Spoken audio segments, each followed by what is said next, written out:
Here's how they make this fabulous ice cream on a much larger scale. In the manufacturing facility, they start with the same wholesome ingredients as Casper did in 1925. Milk, sugar, and butter, amongst a few others. Then the mixture is heated up to 167 degrees and held at that temperature for 30 minutes. This process is called pasteurization. The mixture is then pumped through the homogenizer. This process breaks up the fat molecules, leaving that smooth, creamy texture that we've come to expect. The ice cream mix is then pumped through a plate cooler that cools the mix from 167 degrees to 36 degrees before going into a temporary holding tank.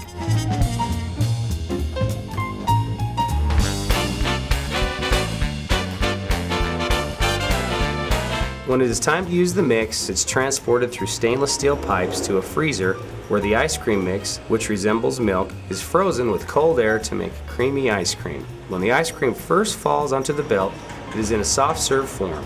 It will then go through a series of freeze tubes to make it solid enough to handle for the next step of production.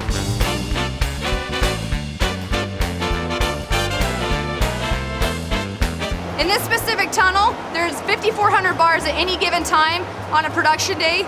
This belt here, it's 1/8 of a mile, so you can see it run continuously.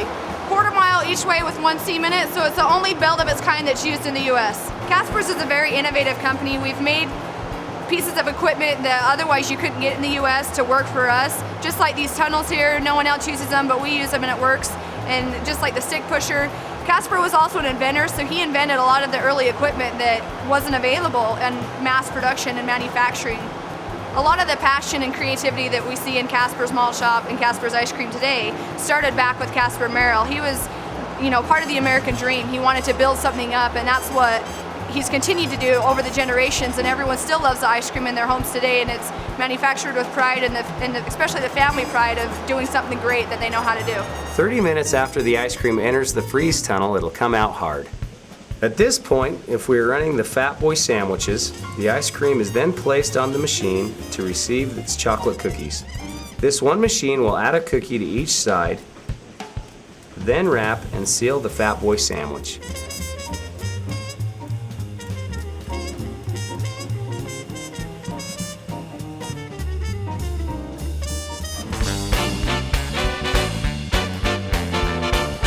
The next step is inspection to make sure each sandwich has 2 cookies and that it has been properly sealed before it is stacked in the next machine for retail packaging.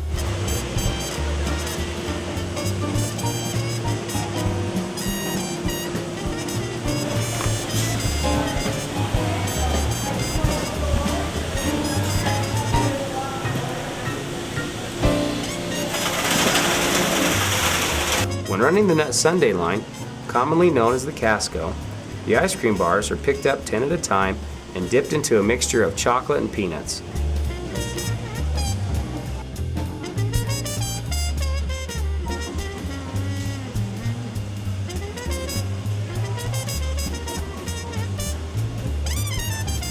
The chocolate dries quickly, so it is ready for packaging.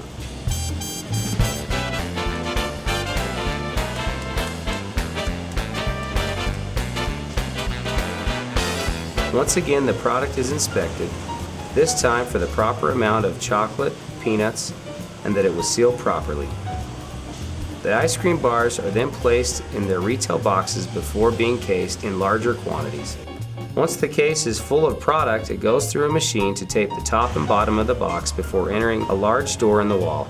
Behind that door is a giant freezer where the product is held at 20 degrees below zero to ensure the best quality product to our consumers.